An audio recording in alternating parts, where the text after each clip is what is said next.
there are briefing videos, but that does not negate the need for a human interaction. For and sure. Human interaction is everything in laser tag.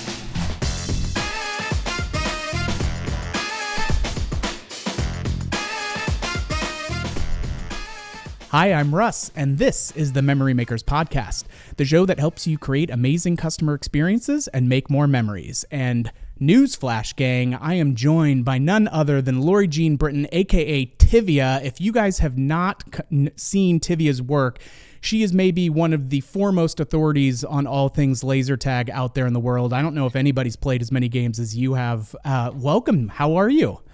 Oh, thank you so much. No, it's great to be here. Thank you, Russ. Yeah, absolutely. Well, I was very excited for this episode because, you know, we've had kind of what I classify as attraction experts, right? With Brooks Holt or on mini golf, and now to be able to have you, let's give the folks that may not have had the pleasure of coming across some of your content prior to this a little bit of insight. You have been just a behemoth of laser tag plays for how many years now? Because you've not only played, in every state in the United States once, but twice. So you've got your 10,000 hours in when it comes to laser tag. That's true. And some vacation time to boot. Yeah. Well, I first started playing as a very casual weekend player, like most people, back in 2006. Okay. But it wasn't until 2014 that I really got serious and had this fire lit under me and really got bit by the bug. And I said, I love this and I want to see what else is out there. And what else is out there took me on all sorts of adventures. I somewhere along the lines decided that it'd be fun to see if I could be the first person to laser tag in all 50 states and accomplished that, and didn't really even deliberately try to do it a second time. It's just, I wasn't ready to stop. I just kept on going. There were too many adventures. Let the good times roll. I love it. So, obviously, getting out to Hawaii and Alaska, like it would be impressive if it was the continental US, but when you're making a trip like that, you've got to make sure that you really get at least more than one location. And were you able to do a little tour of Hawaii and Alaska and get in a couple, or is there only one laser tag arena in Alaska? Well, actually, Hawaii is the one that only had one the first time, and then they had a different only one the next time. Alaska, both of those were amazing trips, and of course, I did some sightseeing and other things around that. But they were both really awesome experiences. In fact, Alaska really stands out in my mind because they actually brought out members of the state's National Guard to play laser tag against me in Alaska. Let's go! You mopped the floor with them. Was that? Did you mop the floor with them?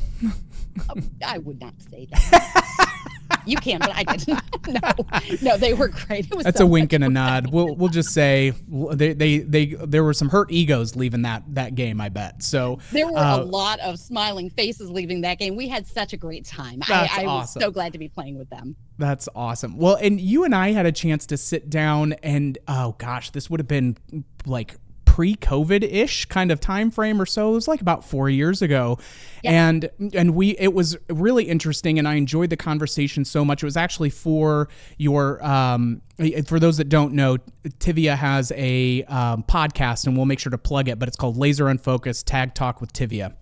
And there were, just as we got a chance to walk you through the facility, kind of say, hey, this is how we approach some of the design. This is the, kind of core best practices that we try to adhere to. And you're like, oh my gosh, that makes so much sense. That's why I can always, pick out a Creative Works arena. And one thing that I always like to stress with folks is, it's not just the arena, it's not just the equipment, and it's also the staff and what are those special moments that get created out of laser tag, because it's such a fun experience. To your point, you get people in there, they're coming out, they're having a great time. It's that social competition. But what about, in your mind, when we look at things like the arena, equipment, staff, and others, and we'll kind of go through these sequentially. Let's start with the arena. Of what in your mind can help make an arena go from a good playing experience to a great playing experience? Well, there are two things that really stand out to me with an arena. And one is, how does it impact the game?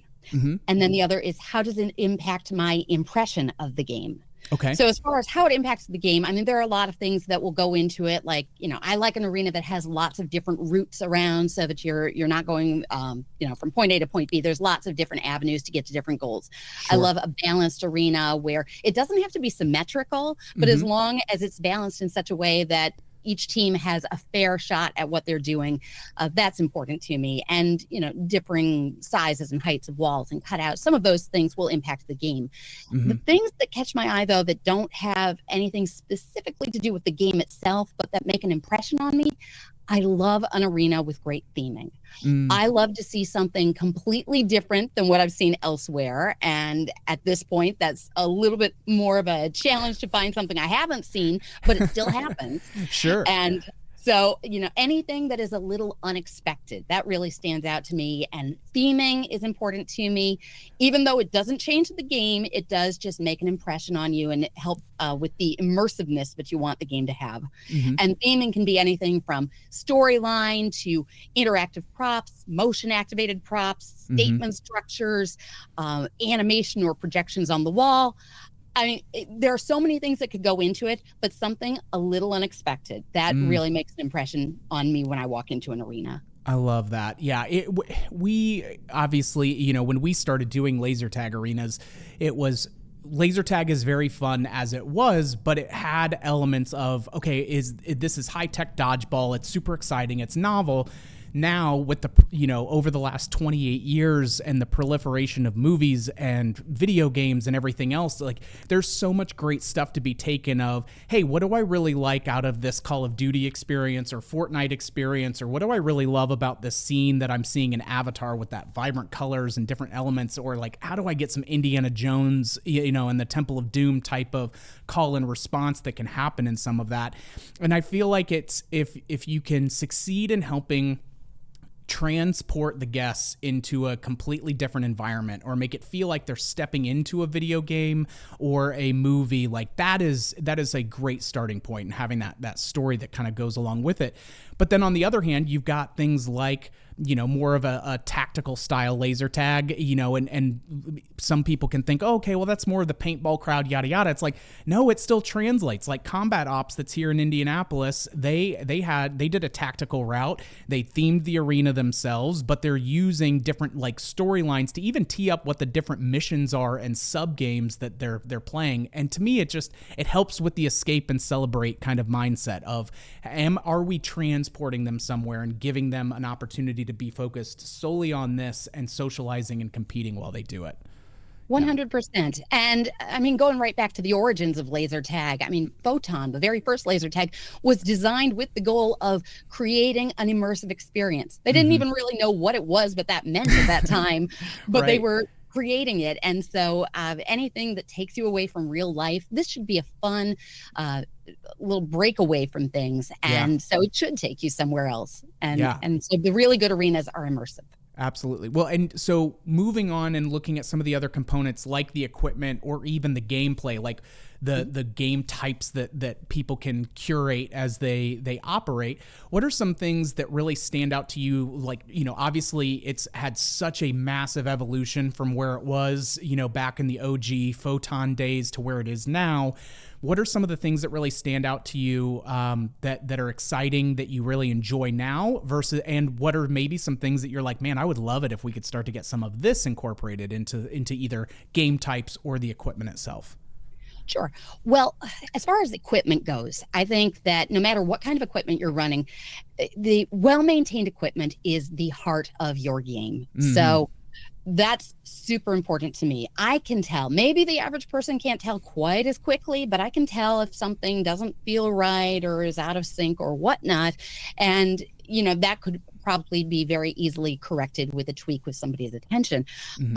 One thing that is my personal pet peeve is I hate to walk into a vesting room and see phasers dangling or hitting the ground. You want to take care of your equipment. You've invested thousands into getting the best equipment you can. You want to take care of it. So well-maintained equipment is definitely key to having a good experience. As far as the gameplay goes, it's interesting to me that operators will shop around for finding the laser tags that have thousands of different game options. Mm-hmm. And then so often they run two, your standard team and your free-for-all. And I think that there's an opportunity to be had by incorporating some of what you've really shopped for and what you've invested in, incorporating some special types of games into your night. And you can work that in a few different ways. I mean, if you have members, you can have special members nights where you just play all these different formats that you can't play on the regular weekend evenings. Right. You could have off-peak nights and turn Tuesday into something special by playing some different formats. Or you can even alternate them into your standard Saturday, and maybe one game is standard and the next one is a little something different. But just that variety, I think, really keeps things fresh and keeps people coming back. I would totally agree. When I was a laser tag marshal / party host at the facility I worked at in high school and into college, that was really a lot of what we tried to do, right? It was a Creative Works arena, but it was Lasertron equipment. And one of the things that was a feature at that time was you could build and customize different games and all kinds of groovy stuff. And you have that ability now with all of the equipment manufacturers. But what I always say is, like, don't buy a Ferrari and just deliver pizzas with it. Like, you've got all of these different options that you can put into it. And it's twofold, at least in my experience, as far as what it was beneficial for. One, we would use the weekdays, which are typically lighter, to experiment. Hey, let's try to, see what's good about this game, what's bad about this game, what do we like, what's it lacking, all of those kinds of things, because then over a course of 2 weeks of saying, okay, well, these are two that are really popping right now, and we're kind of beta testing some of those things. Now we can roll that in of, okay, what's a variation from the standard team play that then we can infuse into a Saturday. But by the time we're ready to do that, we've got we know what's going to go well with it, what's not. And so for us, it worked really well from that perspective, exactly to your point, where, hey, our regulars and things, they know to come on Tuesday nights because that's when we're testing out new game formats, and they love the variety and things that they get from it. And then boom, we can roll those in. So that way, when somebody's coming back for their second birthday party in a year later, they also have a little bit of a different experience. And that was, I think, underutilizing your regulars and seeing, like, hey, what do you like? What don't you like? And you have to take some of it with a grain of salt, because they're going to be, grizzled vets and like, a very specific or harder style of tag.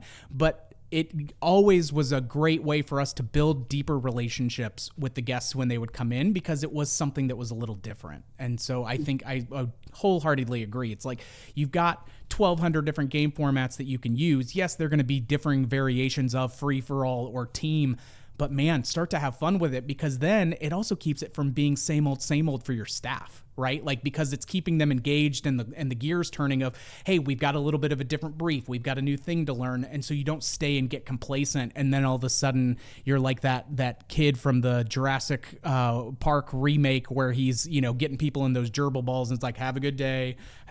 Like, it just gets so easy to fall into that trap if you're not cognizant of it. Well, and let me just say, you gave a great example there of one other thing that really can make or break an experience, and that is the staff. Yes. And the enthusiasm. The biggest asset that you have is if you can get yourself an enthusiastic, friendly staff, and if they love laser tag and can be your hype guy, all the better for that. But you've got to have people who are, infectious with their enthusiasm for this, because that's what's going to translate. And so often it's very easy to fall into the trap, especially, a lot of times there are briefing videos, but that does not negate the need for a human interaction. For sure. Human interaction is everything in laser tag. Well, that's honestly what makes the game different than anything else, different from arcades or VR or anything else that has screens, is that when you're tagging someone, you are looking them in the eye. This is a person-to-person game. Yeah. Well, and to me, it always just struck me as this is how you make those more special moments for the birthday parties on Saturday. It's where you're going to get people to come back 3 times a year instead of 2 times a year, or it's going to get them to come back once a month if they want to go down the regular path. Sometimes those then turn into fantastic employees for you too, because they do have that natural passion. And man, it makes all the difference in the world when you have to treat it. It's almost like that Michael Jordan saying, he's like, I got to be Michael Jordan every day, right? Like, somebody's coming up, they've never met me before. I've signed thousands of autographs, done whatever, all of that stuff. It can never feel like, hey, this is rep 2000 for me from a I'm bored with it kind of mentality. It's if we're really gonna sell the sizzle with the steak, like they've gotta go hand in hand that way. Oh, 100%. And I mean, there are lots of ways that you can recruit people who have that inclination.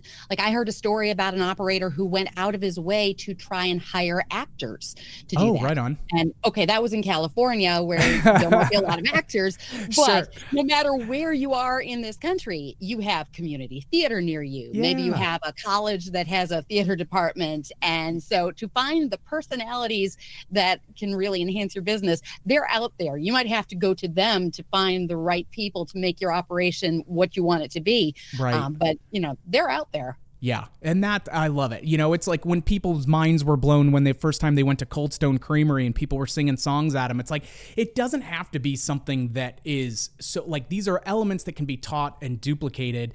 But to your point, if you also start fishing in the ponds where you're going to get some people that are a little bit more naturally predisposed to being able to lean into some of that, holy cow, it can just take off to another level for sure. There are places that I've been that had a game master so enthusiastic that I can tell you from memory now where I was based on nothing but the memory of how well they did their job. Let's go. Oh, I love it. That's an apex accomplishment right there. What is there anything else, beyond those kinds of things? Obviously, when you're walking into a facility, how is it maintained? How is it kept? I totally agree to your point on the equipment, like not seeing the phasers dangled, like, hey, this is a little mini show, right? If everybody wants to be Disney, let's pay attention to some of the things that they do. And it's like, that is a mini performance that gets reset every single time and is thorough, through and through and consistent every time. Are there any other things that kind of come to mind or we can even start to dive into, hey, what were some of the coolest arenas or venues that you've been able to visit and play? Sure. Well, the other thing to what you're saying there is you get one chance to make a first impression. And that impression starts even before you enter the building. I mean, sometimes the building itself can be your billboard or your attraction. But when I go somewhere, I have to walk across a parking lot, walk through your doors, oftentimes walk deep into the heart of your facility before I even get to the counter where I'm going to buy my game pass before I even see the laser tag attraction. Yeah. So all of that plays into that first impression. So I think that you need to be immersive both inside and outside of the arena, and that makes a big difference to what you perceive it as. Big time. Well, so let's switch gears. You were talking about the most memorable briefing that you got. What are those kind of standouts? When hey, quick, pop quiz. What was one of those most memorable venues that you've been to, and what stood out in your mind about it? Okay. Well, two come immediately to mind. The Ultrazone in Sherman Oaks, the game master there did a phenomenal job. In fact, I actually did ask him if he was an actor, and he said something like, "Yeah, try." So that was definitely one where as I put eyes on what he was doing, I realized, yes, he's performing a little bit for us, and he's engaging, and he was fun, and so that one stands out in my mind. Another one that comes to mind is Laser Max in Spokane, Washington. And I can't remember the phrase that the kid was using, but the game master who was involved, he was just fun and funny from the get-go. I mean, he was injecting humor, and he said something like, talking about the flashlight, no flashy, no pew. It was something like that. But I remembered that that's where I was, and that's what he said. And I think I even put that in my blog. Yeah. What was one of the most unique themes that you saw? And it does not, full disclaimer, it does not have to be a Creative Works one, but what was one that you went into and you're just like, holy cow, this is different, and really, I really enjoyed it? Well, two come to mind, and one of them was Celebrity Lanes in Colorado. Yeah. And why that one stood out to me was because they carried the storyline theme from the moment you walked into the door, before you walked into anything. They had a director's chair. They had a sign that explained the story was that you were going to be you were in the movie, and the movie was about like arachnid robots or something like that. Mm-hmm. And then you walked into vesting, and vesting had a dressing room. It had dressing room mirrors. It had wigs up top, and then it had your vests. Yeah. And then you went through a door that said something to stage right, and you entered the set. And and it was phenomenally decked out. Yeah. The other one, as long as I'm on the topic of arachnids and spiders, because that one had like mechanical spiders that you were interacting with. Oh, let's go. But another one that I played in Ohio recently that I actually believe was one of yours, had a giant spider motion activated from the ceiling. And oh my goodness, that had impact every time it hit. And when I say Holy every cow. time, I was playing a game with some friends, and I found it first. Then somebody else did. And then, like it never happened, we get the scream from the third person it happened to. Yeah, isn't So that great awesome. though? Because like that's that piece of what's a peak emotional point that we can spike through this magical medium that is laser tag, right? And it's such a fun experience. It's got so many like, hey, if it's story driven, if it's social and it's immersive, like those are things that translate into Top Golf and bowling and laser tag and mini golf and like all of this stuff. But to get to see something like that, I mean, it will be imprinted in your own personal zeitgeist for so long. And those are the things. Now, I will say, for those of you looking to get into mechanical motion activated things, make sure you upgrade and go one more up on the winch or the motor or the activator that's doing that, because that's an extra level of TLC that those need in those environments.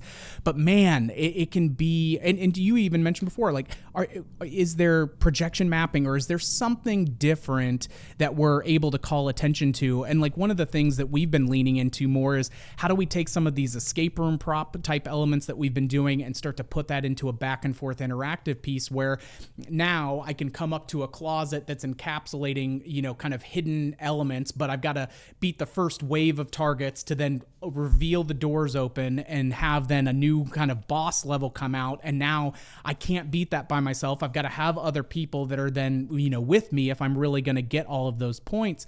And it's just, again, hey, what's some of this basic game theory that we almost become nose blind to or just expect, but it's not always done in a laser tag type of an environment. And so how do we bring more of that type of interactivity? Because that to me is, Jeff Willey at his location was one of those first ones where, hey, I want to have this hidden piece. I want to do that. And it was like, yeah, man, let's go. Let's figure that out. And then Thrills down in Florida was another one where they're saying, not only do we want to have, this reveal prop kind of element here, but we also want to have two smaller versions that come up there. And so those are the things where all of that stuff is possible. It's not expensive to do, but holy cow, can it make such a big difference in even what you're charging, right? Like if you're in a price war and a race to the bottom in the market, it's like, stop playing that game. Start bringing something like that that's in there that will pay for itself in one weekend of laser tag and then some. Those are just such cool experiences of what really stands out to me, at least when I'm going and playing somewhere.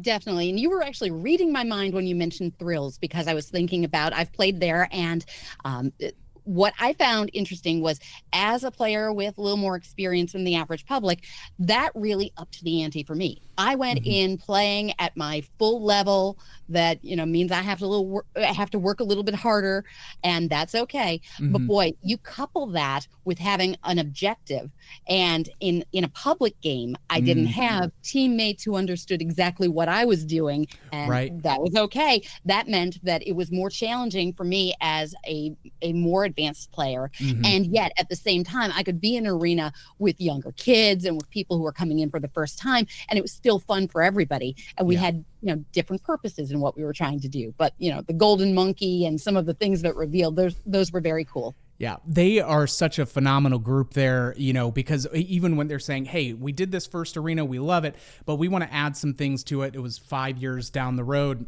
And they really wanted, have like, we need more interactive type play. We want something that's different and unique. we came in and really collaborated with them of, okay, well, what do you want this experience to be like? And just for them to be that engaged and intentional about what they wanted people to come away from and how they wanted to elicit those responses and those connections that were done was just phenomenal. So if you ever, those are the listeners, if you ever get a chance to chat with any of the folks from the Thrills team down in Florida, holy cow, they're on the right wavelength and thinking about, I'm going to put myself in the shoes of my customer. I'm going to think about things at every stage of what the experience is going to be and what's just something wicked cool that they haven't seen somewhere else. And man, it's a really special group they've got there. Where do laser tag is such a versatile attraction because you can have, you've got some folks that like, hey, they treat it like a crock pot. It's kind of set it and forget it. And you can make okay revenue off of it with there. What are some things that you see that you've liked? When I was at Laser Flash, one of the things we did was, hey, we ran games on the 15 and that was, it was 4 games an hour. We were cranking. It was a 40 player arena, all of that stuff. But then over time, since I had left, they had shifted to this model of actually, we're going to do a 25-minute or 30-minute pass. And you're actually playing 3 mini 8-minute games. And that way, because they wanted to lean into that easy to learn, hard to master, and you can kind of level up your experience of, oh, I didn't know that's how you triggered the reveal, or that's how you did this piece or got that soup up. Are there any kind of non-traditional, hey, like when you're starting out and the training wheels are on, run it on the 15s. When you're on your Saturday, run it on the 15s because, again, you need the trains to run on time and get the bodies through. But what are some fun game formats that you've seen that are not that traditional 3 or 4 games an hour? Well, depending on your system, there's different options, of course. Right. But one really interesting experience that I had, and I can't say that this was necessarily endorsed by anyone, but I can't say that it wasn't either. Okay. The game marshal totally set this up and said, this is the game we're playing. He even had a name for the format. I don't remember what it was, but he had us all put on 2 vests at the same time simultaneously, which meant we had 2 packs backwards and forwards, and we had 2 phasers like Yosemite Sam. Nice. So, I don't know if that was his brainchild or not, but it was fun. Okay, so that's some like Rambo level laser tag right there. That's awesome. Well, cool. Well, yeah, for those of you listening, start experimenting with that on Tuesdays and see what you can get done, and make sure that you're charging twice as much when you roll it into a Saturday to account for your throughput and capacity. Right? 2 for 1. Yeah, or even like the birthday kid getting 2 and things like that. That's awesome. I do want to make sure that we hit on your podcast. So it's Laser Unfocused Tag Talk with Tivia. When people tune into that, and it's available on the first and third Friday of every month, you can get it on Spotify and Apple Podcasts and YouTube. What are the different things that you guys cover on there for folks looking to learn more and make sure that they're deepening their knowledge base?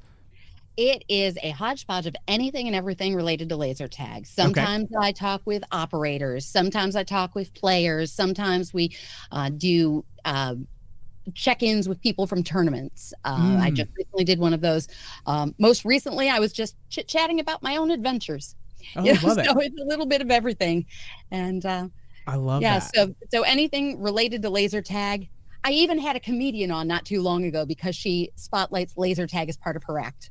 Oh, that's awesome. Yeah. That's fantastic. It's so funny too, whenever there's a clip like that from a comedian, or I think How I Met Your Mother, Barney would always talk about how he wanted to go play laser tag. And like, we were like, we got to put a clip of this in our presentation or do some of those things. Like, it's crazy to think just how timeless laser tag really has continued to be, right? Because when it came back, I think, and we're coming up on laser tag day, like a national laser tag, or international, laser tag day.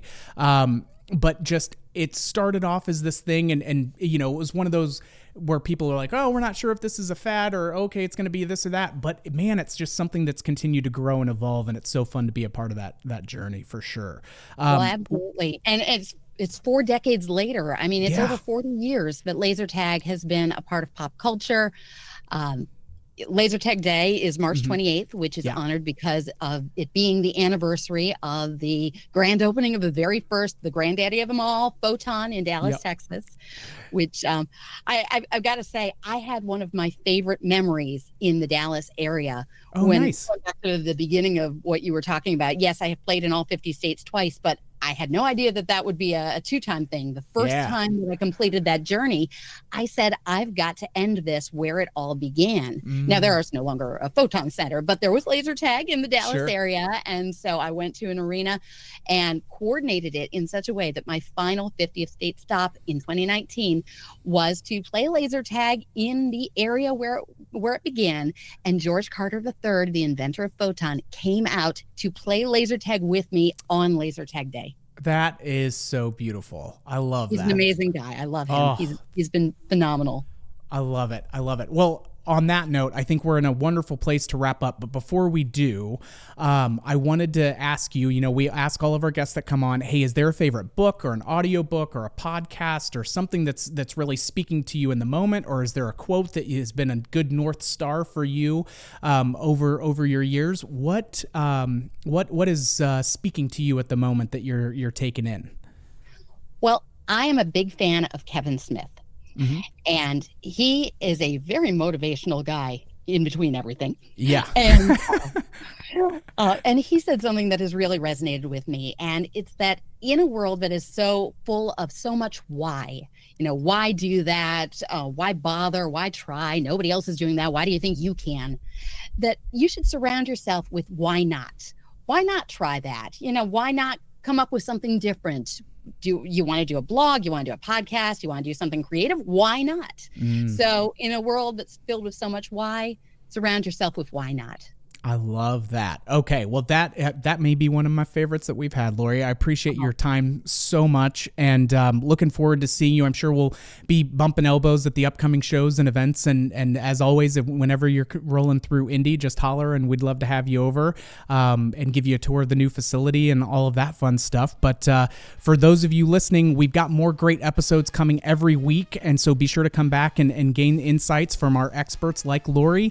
If you liked what you heard today, make sure to give us a 5-star review, please, and thank you if we've earned it. And if you have any ideas for future episodes, hit us up on social media. Mikey Mike, working the Ultranet and the socials, we'll be able to get that to us, and we'll fold it in. And speaking of Mikey Mike, shout out to him for running the 1s and 2s in the Ultranet, and thank you all so much for joining us. We'll catch you on the next one.